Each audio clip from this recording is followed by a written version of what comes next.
여러분, 요즘 세상이 너무 좋아져서 인터넷만 있으면 어디든지, 그죠? 전 세계 어디에서든지 우리가 듣고 싶은 그런 최고의 설교를 들을 수 있습니다. 그렇죠? 예. 인터넷에 가서 여러분 알링턴 한미제일침례교회 이상철 목사 딱 치면 여러분 최고의 설교를 들을 수 있습니다. 믿습니까? 예. 우리는 정말 이렇게 그 말씀의 홍수 시대에 살고 있습니다. 우리는 정말 언제든지 우리가 듣고 싶은 최고의 설교를 들을 수가 있습니다. 그런데 여러분, 우리가 아무리 이런 최고의 설교를 많이 들을 수 있다고 해서 한번 생각해 보십시오. 그렇다고 해서 우리의 신앙이, 우리의 삶이, 우리의 믿음의 선배들보다 더 낫다고 할 수 있을까요? 우리의 신앙이, 우리의 삶이, 우리의 신앙의 선배들보다 더 성숙하다고 감히 우리가 말할 수 있습니까? 그럴 수 없습니다. 그런데 어떤 분들은 설교를 듣는 것이 예배를 드리는 것이다라고 생각하시는 분들이 계십니다. 실제로 지금 그래서 많은 분들이 인터넷으로 설교를 들으시면서 오늘 예배 드렸다라고 생각하시는 분들이 굉장히 많습니다. 하지만 사실 이것은 예배가 아닙니다. 우린 지난주와 이번 주 계속해서 예배에 대해서 하나님의 말씀을 듣고 있습니다. 여러분, 예배가 무엇입니까? 예배. 그렇습니다. 그죠? 예배는 드리는 것입니다. 그냥 드리는 것이 아니라 무엇을 드리는 겁니까? 우리의 최고의 것을, 우리가 가지고 있는 것 중에 최고의 것을 하나님 앞에 드리는 것, 그것이 바로 참된 예배입니다. 여러분, 하나님은 창조주이십니다. 하나님은 죽이기도 하시고 살리기도 하시는 분이십니다. 하나님은 우리를 낮추기도 하시고 높이기도 하시는 분이십니다. 이 세상에 있는 모든 것들을 통치하시는 왕 중의 왕이 바로 하나님이십니다. 그런데 그 하나님께서, 그 크고 위대하신 하나님께서 하나밖에 없는 아들 예수 그리스도를 십자가에 죽게 하심으로 우리의 모든 죄를 사하시고 우리를 주님의 사랑받는 그 자녀들로 삼아주셨다고 하는 겁니다. 여러분, 이 같은 놀라운 사랑과 은혜가 어디에 있습니까? 예배라고 하는 것은 이러한 그 위대하시고 크신 하나님, 그리고 우리가 상상할 수 없는 그 풍성한 그 사랑과 주님의 사랑과 은혜를 기억하면서 뭡니까? 우리의 삶을 올려드리는 겁니다. 우리의 삶 전체를 주님 앞에 올려드리는 것, 그것이 진정한 예배라는 겁니다. 이 시간 우리가 공동체 예배를 드리기 위해서 이곳에 왔습니다. 우리가 찬양도 드리고요, 기도도 드리고 하나하나 순서들이 있습니다. 설교만 예배가 아닙니다. 찬양부터 모든 순서들을 가운데 우리가 최선의 것을 최고에서 올려드리는 것, 그것이 바로 진정한 예배다라고 하는 것입니다. 그때 우리가 하나님의 임재하심을 경험하는 예배를 올려드리게 됩니다. 자, 오늘은 이사야 방금 읽었던 오늘 본문 이사야 6장 말씀을 통해서 하나님이 임재하시는 예배 가운데 우리가 어떤 것을 경험하게 되는가, 우리가 정말 사모해야 되는 예배가 어떤 예배인가 하는 것을 이사야 6장 말씀을 통해서 하나님 말씀을 듣도록 하겠습니다. 여러분 잘 아시는 말씀이잖아요. 그죠? 이사야 6장 말씀은 이사야가 하나님 앞에 부름받는 그 내용이 기록되어 있습니다. 또 동시에 이사야 6장 이 말씀은 우리가 드려야 될 그 예배, 우리가 사모해야 될 그 예배의 모델을 보여주고 있는 본문이기도 합니다. 자, 1절 말씀만 보겠습니다. 1절에 우시야 왕이 죽던 해에 내가 본즉 주께서 높이 들린 보좌에 앉으셨는데 그의 옷자락은 성전에 가득하였고. 저희 보면 우시야 왕이 죽던 해에 이사야가 하나님의 보좌를 보았다라고 하는 겁니다. 이 환상 가운데 이사야가 하나님의 보좌를 보았는데 여기 우시야 왕이 죽던 해라고 되어 있습니다. 우시야 왕이 죽던 해. 이 우시야 왕이 죽었다라고 하는 것이 그렇게 큰 의미가 있을까요?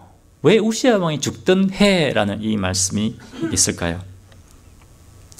우시야 왕이 죽었다는 것이 어떤 특별한 의미가 있을까요? 예, 지난 금요 기도회 때 우리 김직 전사님께서 우시야 왕에 대해서 너무 설명을 잘 해주셨습니다. 제가 굉장히 말씀 은혜를 많이 받았는데요. 앞으로 종종 말씀을 좀 부탁해야 될 것 같습니다. 예, 우시야 왕이 어떤 왕이었느냐? 역대하 26장에 보면 우시야는 솔로몬 왕 이후에 가장 힘있고 강력했던 왕이 바로 우시야 왕이었습니다. 그리고 솔로몬 이후에 남유다가 가장 경제적으로 풍요했던 때가 어느 때냐? 바로 이 우시야가 통치하던 시대입니다. 이 우시야 왕은 유다를 괴롭히던 이 주의 적들을 다 정복해서 그죠? 조공을 받게 만들었습니다. 이 당시에 이 가장 강력했던 나라가 어느 나라인지 아십니까? 아시리아입니다. 아시리아. 성경에는 아수르라고 되어 있죠. 이 아시리아의 디글라플레셋 3세라는 의왕이 나타나서 주위의 나라들을 다 정복하고 다 복속시키고 그죠? 조공을 바치게 만들었습니다.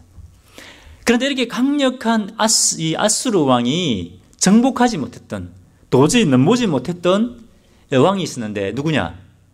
이 왕이 바로 우시야 왕이었다라고 하는 겁니다. 이 고고학을 통해서 아시리아의 한 그 역사 기록이 발견되었는데요. 그 기록에 보니까 이 디글라플레셋 3세를 대적했던 라이벌들의 이름이 쫙 기록되어 있었다고 합니다. 그 맨 위에 딱 기록되어 있는 사람이 누구였냐? 바로 우시야 왕이었다라고 하는 겁니다. 감히 이 아수르가 넘볼 수 없는 그런 강력한 나라를 만들었던 사람이 바로 우시야 왕입니다.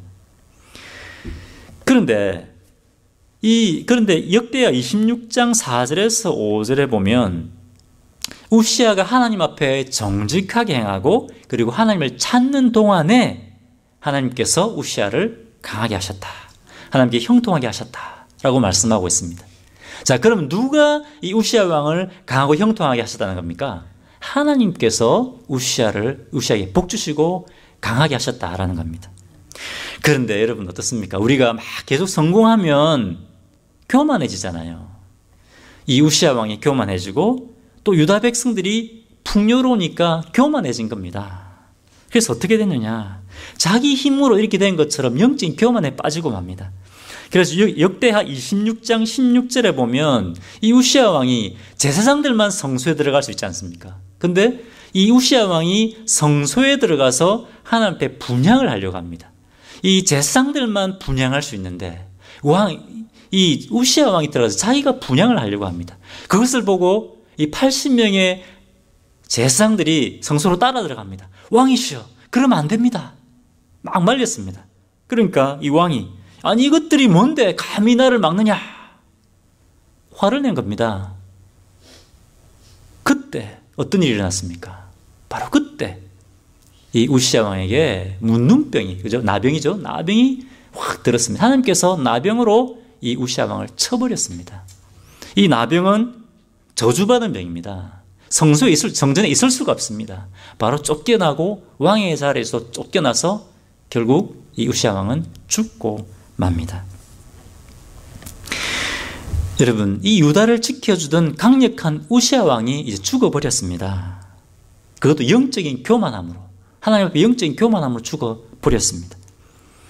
이 우시야 왕뿐만 아니라 이 시대 이 이스라엘 백성들 안에 영적인 교만함이 편만했습니다. 더 이상 하나님을 경외하고 두려워하지 않는 사람들이 되었습니다. 유다는 지금 풍전등화 같은 위기에 빠져 있습니다. 왜 그렇습니까? 이 아수르가 언제 쳐들어올지 모르지 않습니까? 이 아수르가 언제 쳐들어올지 모르는 이런 위기 가운데 이스라엘 백성들은 영적인 교만에 빠져 있는 겁니다. 지금 이 남유다는 총체적인 위기 가운데 빠져 있습니다. 근데 이 위기 가운데, 이 국가적인 총체적인 위기 가운데 이 이사야가 지금 어디에서 무엇을 하고 있습니까? 이사야 지금 어디에 있습니까? 성전에 있습니다. 하나님의 성전에 나와서 하나님 앞에 예배하고 하나님 앞에 간절하게 기도하고 있습니다. 이 민족적인 위기 앞에 이사야는 하나님 앞에 나와서 예배하고 간절하게 기도하고 있는 겁니다. 여기 보면 6절에 보면 제단에 숯불이 붙어 있다. 그죠? 제 숯불이 붙어 있기 때문에 이것은 이제 제물을 드린 지 얼마 되지 않은 시간입니다.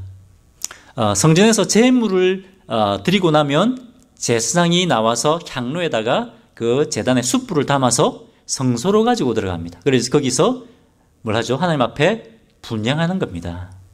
분향은 뭡니까? 하나님 앞에 기도하는 것을 의미합니다. 그래서 제사장이 성소에서 분향할 때 이스라엘 백성들이 무엇을 했느냐? 성전에서 기도했다는 겁니다. 지금은 이제 예배 시간에 하나님 앞에 제물을 올려드리고 분향하는 시간, 기도하는 시간입니다. 이 선지자 이사야가 하나님 앞에 예배드리고 이제 하나님 앞에 간절한 마음으로 기도하고 있는데 바로 이때 하나님께서 환상을 통해서 이 이사야에게 하나님의 영광, 하나님의 보좌를 보여주십니다. 이사야는 이렇게 기도했을 겁니다. 하나님, 이 유다에 이제 우시아 왕 같은 사람이 없습니다. 이 유다를 지켜줄 사람이 없습니다. 어떻게 해야 되겠습니까? 이스라엘 백성들은 지금 영적 교만에 빠져 있습니다. 이렇게 막 간절하고 기도하고 있을 그때에 하나님께서 이사야의 영적인 눈을 열어주셔서 하나님의 보좌를 보게 하신 겁니다. 1절에 내가 본즉 주께서 높이 들린 보좌에 앉으시는데 그의 옷자락은 성전에 가득하였고, 하나님께서 이 이사야에게 하나님의 보좌를 보여주셨습니다. 높은 보좌를 보여주셨습니다. 높은 보좌가 뭘 의미합니까? 왕이라는 겁니다. 이사야 잘 보아라. 누가 유다의 왕이냐? 누가 유다의 진짜 왕이냐? 누가 이 세상의 모든 걸 통치하는 왕이냐? 내가 바로 이 세상에 있는 모든 것들을 통치하는 진짜 왕이다 라는 것을 이사야에게 보여주시는 겁니다. 이 이사야가 이것을 보고 얼마나 격려가 되고 힘이 됐겠습니까? 소망입니다. 하나님께서 우리의 왕이시다. 소망을 품게 되는 것입니다. 여러분, 또 이 높은 보좌는 또 무엇을 의미합니까? 높은 보좌는 바로 재판장입니다. 심판자이네, 심판자. 하나님이 이 땅에 있는 모든 것들을 심판하는 심판의 주가 되시는 것을 보여주시는 겁니다. 그것을 통해서 이 이사야는 하나님을 향한 그 소망을 품게 될 뿐만 아니라 뭡니까? 하나님을 향한 두려움과 하나님을 향한 경외하는 마음을 품게 되는 겁니다. 이처럼 우리가 하나님 앞에 나와서 예배 드릴 때 우리가 진실한 마음으로 우리가 진정한 예배자가 될 때 하나님께서는 그 예배자에게 하나님의 영광을 보여주시는 겁니다. 우리가 하나님 앞에 참 예배자가 될 때 그때 하나님께서 우리의 영의 눈을 열어서 하나님의 영광을 보게 하신다는 겁니다. 믿습니까? 계속해서 보겠습니다. 2절, 3절. 2절 같이 읽겠습니다. 시작. 스랍들이 모시고 섰는데 각기 6날개가 있어 그 둘로는 자기의 얼굴을 가리었고 그 둘로는 자기의 발을 가리었고 그 둘로는 날며 서로 불러 이르되 거룩하다 거룩하다 거룩하다 만군의 여호와여 그의 영광이 온 땅에 충만하도다 하더라. 이 하나님의 보좌, 사실 하나님을 본 것도 아닙니다. 하나님 보면 죽습니다. 그죠? 그래서 약간의 하나님의 영광을 보여주셨습니다. 하나님 보좌를 보니까 그 주위에서 스랍은 하나님을 찬양하는 천사들입니다. 찬양하는 천사들이 24/7 하루 종일 계속해서 끊임없이 하나님을 찬양하고 있는 겁니다. 한 천사가 이렇게 찬양하고 있습니다. 거룩하다 거룩하다 거룩하다. 찬양하면서 하나님이 어떤 분이신지 그 하나님의 성품을 이렇게 나타내는 겁니다. 3번은 완전수입니다. 완전. 거룩하다는 말은 뭐냐면 하나님은 이 세상에 있는 어떤 것과도 비교할 수 없는 차원이 다른 완벽한 분이다. 그런 의미입니다. 도덕적으로도 모든 면에서 하나님은 완벽한 분입니다. 우리가 찬양하잖아요. 처음 예배 시작을 찬양하잖아요. 이 찬양하는 것은 이 찬양을 통해서 하나님의 성품을 나타내는 겁니다. 하나님의 영광을 나타내는 겁니다. 두 번째 또 천사가 어떻게 또 찬양합니까? 만군의 여호와, 하나님을 만군의 여호와라고 이렇게 찬양하고 있습니다. 만군의 여호와, 이것은 군사적인 용어입니다. 만군의 여호와, 이것은 수많은 천군 천사들을 통치하고 다스리는 그죠? 왕이라는 겁니다. 전능하신 왕 할 때 우리는 만군의 여호와라는 말을 씁니다. 하나님은 강력한 왕이십니다. 전능하신 왕이십니다. 우시아 왕을 강하게 하신 분이 바로 하나님이시라는 겁니다. 그리고 이 디글라플렛의 3세를 들어서 사용하시는 분도 하나님이시다 겁니다. 또 천사가 찬양합니다. 어떻게 찬양합니까? 그의 영광이 온 땅에 충만하다. 하나님의 영광이 미치지 않는 곳이 없다는 겁니다. 이 세상에 하나님의 영광이 미치지 않는 곳이 없습니다. 모든 구석구석마다 온 세상에 하나님의 영광으로 충만해 있다는 겁니다. 여러분, 바로 이곳에도 하나님의 영광이 충만해 있습니다. 여러분의 가정에 여러분 하나님의 영광이 충만해 있습니다. 여러분 일하고 계신 직장에 하나님의 영광이 충만해 있습니다. 하나님 안 보이시는 것 같죠? 그렇게 살 때 많지 않습니까? 하나님이 없는 것 같이 우리가 느낄 때 많지 않습니까? 그곳에도 하나님의 영광이 임재해 계신다는 겁니다. 하나님의 영광이 미치지 않는 우리의 삶의 영역이 없습니다. 하나님이 핸들하지 못할 영역이 하나도 없다고 하는 겁니다. 하나님이 통치하지 못한 영역이 하나도 없습니다. 우리의 삶 가운데, 우리 영역 가운데 이 세상의 모든 곳에 주님의 영광이 충만하게 임하여 계신다라고 하는 겁니다. 하나님이 해결하지 못할 우리 인생의 문제는 하나도 없습니다. 믿습니까? 이처럼 우리가 하나님 앞에 우리가 하는 진정한 예배자로 나아갈 때 그때 하나님은 우리가 하나님의 영광을 보여주십니다. 하나님의 살아계심을 보여주신다고 하는 겁니다. 여러분, 우리의 예배가 참 예배가 되면 이곳의 예배의 참 우리 한 사람 한 사람은 하나님의 영광을 경험하게 됩니다. 이것이 바로 참 예배입니다. 천사가 찬양을 하니까 4절에 문지방이 터가 막 요동합니다. 그죠? 성전이 연기로 충만해졌습니다. 그것은 하나님의 영광이 성전에 가득 찼다라는 겁니다. 여러분, 하나님의 영광을 경험하게 됩니다. 자, 그러면 두 번째, 이 하나님의 영광을 경험한 이사야가 어떻게 됐느냐? 우리가 하나님의 영광을 경험하게 되면 어떻게 되느냐 하는 것을 보겠습니다. 5절 말씀 같이 한번 읽어보겠습니다. 5절 같이 읽겠습니다. 시작. 그때에 내가 말하되, 5절입니다. 자, 시작. 그때에 내가 말하되 화로다 나여 망하게 되었도다. 나는 입술이 부정한 사람이요 나는 입술이 부정한 백성 중에 거주하면서 만군의 여호와이신 왕을 배웠음이로다. 여러분, 이사야가 하나님을 대면하고 나니까, 하나님의 영광을 경험하고 나니까 어떻게 고백하고 있습니까? 화로다 나여 망하게 되었도다. 여기 사실은 한글로는 망하게 되었다라고 되어 있지만 원어에는 벌써 망했다 이런 말입니다. 나는 죄인, 나는 죽은 자다, 죽은 자. 아마 여러분, 이사야가 예배드리기 위해서 기도하기 위해서 나왔을 때 처음에 아마 이렇게 생각했을지 모릅니다. 하나님, 저 우시아 왕 때문에 우리가 지금 이렇게 됐습니다. 하나님, 저 교만한 저 이스라엘 백성들 때문에 우리가 이렇게 됐습니다. 아마 그런 마음으로 기도했을지 모릅니다. 그런데 이사야가 하나님 앞에 나와서 하나님을 대면하고 나니까 어떻게 고백하고 있습니까? 하나님, 제가 바로 죄인입니다. 제가 죄인입니다. 제가 죽을 죄인입니다. 철저하게 자기 죄를 깨닫게 되는 겁니다. 여러분, 예배 가운데 하나님의 영광을 경험하게 되면 김 집사 때문에, 박 집사 때문에 다른 사람 탓하지 않습니다. 내 죄다. 주님, 내 죄 때문에 이렇습니다. 이렇게 우리가 고백하게 되는 겁니다. 이사야는 하나님, 제 입이 더러워서 저는 하나님을 찬양할 수도 없습니다. 주님, 내 입이 입술이 부정한 사람입니다. 이렇게 지금 고백하고 있는 겁니다. 여러분, 우리가 하나님을 대면하게 되면 그렇게 우리가 고백하게 됩니다. 다른 사람의 죄를 먼저 보는 것이 아니라, 물론 우리는 영적인 분별력이 있어야 됩니다. 영적인 분별력을 가지고 있어야 됩니다. 하지만 그럼에도 불구하고 우리가 제일 먼저 보아야 되는 것은 내 안에 있는 죄를 먼저 보아야 된다고 하는 겁니다. 여러분, 신약에 보면 누가복음 18장에 보면 바리새인들이 어떻게 기도합니까? 세리들이 그죠? 가슴을 두드리면서 저 구석에서 안타까이 여기면서 주님, 하나님 불쌍히 여기십시오. 저는 죄인입니다.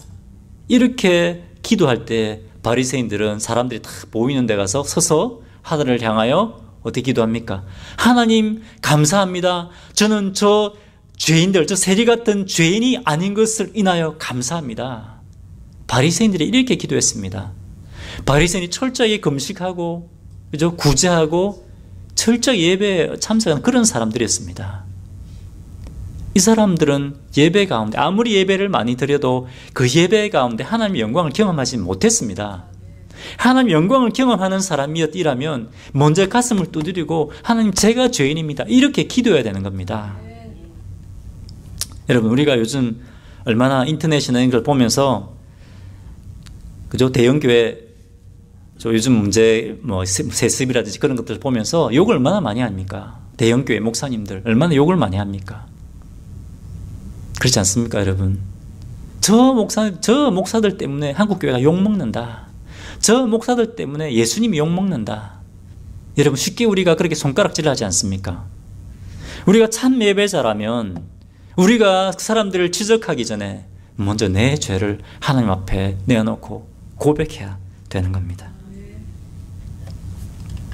여러분 우리의 죄를 먼저 하나님 앞에 자백하고 고백하는 그런 예배자들이 되어야 되겠습니다. 자, 세 번째입니다. 자, 두 번째 하나님의 영광을 보게 되면 어떻게 된다고요? 내 죄를 하나님 앞에 고백하게 된다고 했습니다. 자, 세 번째 내 죄를 고백할 때 그럼 어떤 일이 일어나느냐? 6절과 7절 말씀입니다. 같이 한번 읽겠습니다. 6절 7절 자 시작. 자 제가 읽겠습니다. 그때에 그 스랍 중에 하나가 부젓가락으로 제단에서 집은 바 핀 숯을 손에 가지고 내게 날아와서 그것을 내 입술에 대며 이르되 보라 이것이 내 입에 닿았으니 내 악이 제하여졌고 내 죄가 사여졌느니라 하더라. 뭡니까? 스랍 중에 하나가 그죠? 제단에 숯불을 가지고 와서 그 숯불을 이사 입술에 대면서 내 죄가 정하여졌다. 이렇게 선포를 하는 겁니다. 이제 내 악이 제하여졌다. 여러분 이 숯불이 뭡니까? 숯불이 뭔데 이 이사야의 죄를 사할 수 있습니까? 숯불은 내 죄를 위해 대신 죽은 이 짐승의 희생제물을 태운 불입니다. 그렇기 때문에 이 숯불은 죄를 사할 수 있는 능력이 있는 겁니다. 여러분 예수님의 피가 뭔데 우리 죄를 용서할 수 있습니까? 예수님의 피가 어떻게 우리 죄를 용서할 수 있습니까? 내가 죽어야 되는데 내가 내 죄 때문에 죽어야 되는데 예수님이 십자가에서 내 대신 죽어주신 겁니다. 그렇기 때문에 예수님의 피가 우리 죄를 사할 수 있는 겁니다. 우리 예배에 나올 때 우리가 죄를 주님 앞에 고백할 때 주님 제가 죄인입니다라고 고백할 그때에 예수 그리스도의 피로 우리의 모든 죄를 사해 주신다는 겁니다. 그때 우리가 죄사함의 기쁨을 경험합니다. 여러분 진정한 예배에서는 내 죄가 사함받았다라는 그 죄사함의 기쁨과 감격이 있습니다. 여러분 언제 예수 그리스도의 피가 효력을 발휘합니까? 내가 죄인인 것을 고백할 때 그때 예수 그리스도의 피가 효력을 발휘하고 내가 죄인인 것을 고백할 그때 내가 죄 사함 받았다는 그 기쁨을 경험하게 되는 겁니다. 있습니까? 여러분 네 번째입니다. 자, 세 번째 우리가 예배 가운데 죄 사함을 경험하게 되면 이제 네 번째 죄 용서의 기쁨을 경험하고 나면 8절에 이제 하나님의 음성을 듣게 됩니다. 8절 같이 읽겠습니다. 제가 읽겠습니다. 시작. 내가 또 주의 목소리를 들으니 주께서 이르시되 내가 누구를 보내며 누가 우리를 위하여 갈고 하시니 그때에 내가 이르되 내가 여기 있나이다 나를 보내소서 하였더니 또 내가 또 주의 목소리를 들으니 참 예배 가운데 내가 죄 용서를 받고 나면 하나님의 말씀을 듣게 된다. 하나님의 음성을 듣게 된다는 겁니다. 8절부터는 계속해서 이제 하나님의 말씀이 임하게 됩니다. 9절에는 이사야가 어떤 말씀을 전해야 될지 그 메시지를 하나님께서 주십니다. 이사야의 사명이 무엇인지 분명하게 말씀하십니다. 이사야가 무엇을 해야 될지 하나님께서 분명하게 말씀해 주십니다. 여러분 이렇게 하나님의 말씀을 듣게 되고 이 하나님의 말씀을 들을 때 이제 맨 마지막입니다. 네 번째 이 하나님의 말씀을 듣게 될 때 이제 어떻게 합니까? 그 말씀에 대하여 반응하는 겁니다. 주여 내가 여기 있습니다. 나를 보내어 주십시오. 8절입니다. 그죠? 하나님의 음성을 듣고 주님 제가 여기 있습니다. 저를 보내어 주십시오. 억지로 하는 고백이 아닙니다. 이것이 그죠? 기쁨과 감사함으로 하나님 감격 가운데 하나님 제가 여기 있습니다. 저를 보내어 주십시오. 예배 가운데 하나님의 영광을 경험하고 죄 용서를 경험하고 그리고 하나님의 말씀이 임하게 되면 그 말씀에 대해서 반응하는 겁니다. 여러분, 진정한 예배에는 헌신이 있습니다. 진정한 예배에는 헌신이 있습니다. 하나님께서 이사야 네가 가라 이랬습니까? 아닙니다. 하나님 제가 가겠습니다. 기꺼이 헌신하는 겁니다. 예배의 완성은 하나님 말씀에 대해서 오늘 말씀 잘 들었다 집으로 가는 것이 아니라 예배의 완성은 이 하나님의 말씀에 대하여 내가 헌신하는 것입니다. 그때 예배가 완성되는 것입니다. 집으로 돌아가서 우리의 가정으로 직장으로 돌아가서 이제 그 말씀을 붙들고 우리가 헌신하며 살아갈 때 그것이 뭐라고요? 예배의 완성이라는 겁니다. 오늘 예배가 끝나서 예배가 끝나는 것이 아닙니다. 우리의 삶에서 그 말씀 붙들고 순종하며 나가는 그것이 예배의 완성이다라고 하는 것입니다. 여러분, 그런데 우리가 정말 중요한 것이 여기 있습니다. 아마 하나님께서 이렇게 말씀하셨을 때 이사야에게는 막 기쁨이 넘쳤을 겁니다. 왜? 은혜가 넘치니까. 하나님 제가 하겠습니다. 아마 이사야는 자 이제 가서 내가 경험한 이 은혜를 사람들에게 나는 막 전하겠습니다. 하나님의 격려의 말씀, 회복의 말씀을 전하겠습니다. 막 이런 마음을 가졌는지 모릅니다. 그런데 하나님께서 뭐라고 말씀하십니까? 이사야야, 네가 전해야 될 메시지는 회복의 메시지가 아니다. 네가 전해야 될 메시지는 회복의 메시지가 아니라 격려의 메시지가 아니고 뭐라고요? 심판의 메시지라는 겁니다. 심판의 메시지. 여러분, 사람들은 격려의 말씀을 듣고 싶어 합니다. 이 당시에 많은 사람들이 어떤 메시지를 듣고 싶어 했냐? 하나님께서 이제 곧 우리 유다를 회복시킬 것이다. 그 회복의 말씀을 듣고 싶어 했습니다. 그리고 실제로 많은 선지자들이 이 회복의 말씀을 전했습니다. 실제입니다. 대부분의 선지자들이 이 회복의 말씀을 전했습니다. 그런데 하나님께서 이사야에게 뭐라고 말씀하십니까? 심판의 말씀을 전해라. 말씀하시는 겁니다. 언제까지입니까? 언제까지? 이사야가 묻습니다. 언제까지 내가 이 심판의 메시지를 전해야 됩니까? 말씀하시니까 가지도 다 치고, 그죠? 다 하나님 심판하시고 거루터기만 남을 때까지. 하나님 완전히 멸하신다는 것이 이사야 말씀이 하나님 완전히 이 이스라엘 유다를 멸하시겠다는 말씀이 아닙니다. 회복의 말씀입니다. 회복의 말씀인데 언제 회복시키시느냐? 정말 이 하나님의 백성들이 하나님 앞에 진짜 회개하고 정결하게 될 그때까지 하나님께서 심판하시겠다는 겁니다. 거루터기가 남을 때까지 하나님께서 심판하시겠다. 그래서 나중에 뭡니까? 하나님께서 이 거루터기를 통해서 다시 회복시키시겠다라고 하는 바로 그 말씀입니다. 여러분, 하나님께서 우리에게 어떤 사명을 주실 때 그것이 우리는 그러지 않습니까? 우리가 하나님께서 나를 부르셨으니까 이제 정말 하나님께서 나를 통해서 위대하고 놀라운 일을 행하시겠지. 그런 기대를 가지고 있습니다. 그런데 하나님께서는 우리가 기대하고 있는 것과 전혀 다른 일을 하게 하실 수 있습니다. 제가 아는 한 선배가 있는데요. 이분 정말 능력이 많은 사람입니다. 한국에서 사역할 때, 부교육자로 사역할 때도 막 청년부가 부흥하고요. 정말 똑똑하고 정말 사역을 잘하는 사람입니다. 그래서 저는 저 선배는 앞으로 나중에 가면 진짜 큰 교회 목회하겠다. 정말 목회를 잘하겠다. 그렇게 생각했습니다. 그런데 지금 그 선배가 어디서 목회하시는지 아십니까? 시골에서 사역, 시골에서 조그만 교회 목회하고 계십니다. 정말 훌륭한 목사님입니다. 우리가 생각할 때는, 그죠? 우리의 기대는, 우리의 기대와 하나님 기대는 하나님이 원하시는 건 정말 다를 수 있습니다. 저는 막 중국에 가서 그때 막 복음의 문이 열릴 때 하나님께서 우리를 중국으로 보내실까 했는데 하나님께서 선교사의 무덤인 복음화율이 0.5%도 안 되는 일본으로 우리를 보내시더라고요. 또 제가 아는 분은 장애우들을 위해서 목회하는 분 계십니다. 목회자들만 얘기해서 죄송한데, 여러분, 하나님께서 우리에게 사명을 주실 때 그것은 우리가 원하는 것 전혀 그런 사역이 아닐 수도 있다는 겁니다. 오늘 말씀 듣고 주님 제가 여기 있습니다. 저를 보내십시오 했는데 하나님께서 저 김집사에게 가라. 김집사에 가서 잘못했다고 용서를 구해라. 하나님, 저 김집사한테 절대 가기 싫은데요. 김집사에 가서 용서를 구해라. 그렇게 말씀하실 수 있다는 겁니다. 여러분, 하나님께서 원하시는 것은 우리가 원하는 것과 전혀 다를 수 있습니다. 예배 완성은 뭐라고요?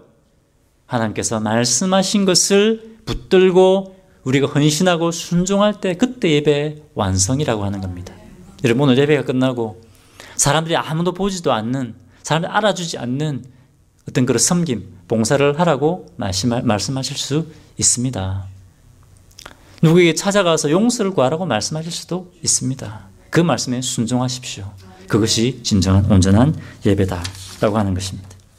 여러분, 오늘 이사야 6장 말씀을 통해서 우리가 사모해야 될 예배가 무엇인가? 예배 모델에 대해서 하나님이 말씀하시는 것을 들었습니다. 여러분, 우리가 이 이사야 같은 마음을 가져야 됩니다. 예배자의 마음이 먼저 준비되어야 됩니다. 이 민족적인 위기 앞에 이사야가 어떻게 했습니까? 다른 것을 하는 것이 아니라 하나님 앞에 예배와 기도로 나왔다고 하는 것입니다. 우리가 주님 앞에 예배에 나올 때 그러한 간절한 마음으로 나와야 됩니다. 그때 하나님의 영광을 경험하게 되는 겁니다. 하나님의 영광을 경험하게 되면 내가 죄인인 것을 깨닫게 됩니다. 내가 죄를 고백할 때 죄 용서의 기쁨과 감격을 경험하게 됩니다. 내가 죄를 고백하고 정결해지면 그때 하나님의 말씀이, 하나님의 음성이 들리기 시작합니다. 그때 여러분 그 말씀을 붙들고 하나님 앞에 헌신하고 순종하십시오. 그것이 예배의 참 예배의 완성입니다. 여러분, 이런 예배를 사모하고 이런 하나님이 기뻐하시는, 하나님이 임재하시는 예배를 함께 세워가는 우리 성도님들 되시기를 주님의 이름으로 축원합니다. 기도하겠습니다. 하나님 아버지, 참으로 감사합니다. 이 시간, 예배 시간 주님 저희와 함께 하시고 임재해 계신 것을 감사하고 찬양합니다. 하나님 아버지, 저희가 이사야같이 참으로 준비된 예배자가 되게 하여 주십시오. 그냥 나오는 것이 아니라 간절한 마음으로 주님 앞에 나오는 예배자들 되게 하여 주십시오. 예배 가운데 내가 죄인인 것을 깨닫게 하시고 죄 용서의 기쁨을 경험하게 하여 주시고 주님 말씀이 음성이 들리게 하시고 주님 말씀하실 때 그것이 어떤 것이든 주님 앞에 헌신하고 나아가는 죄의 종들 되게 하여 주시옵소서. 주님, 이 예배가 참으로 주님의 임재하시는 예배가 되게 하여 주셔서 이곳에는 모든 사람들이 주님의 영광을 보고 변화되는 역사가 일어나게 하여 주시옵소서. 감사드리며 예수 이름으로 기도합니다. 아멘.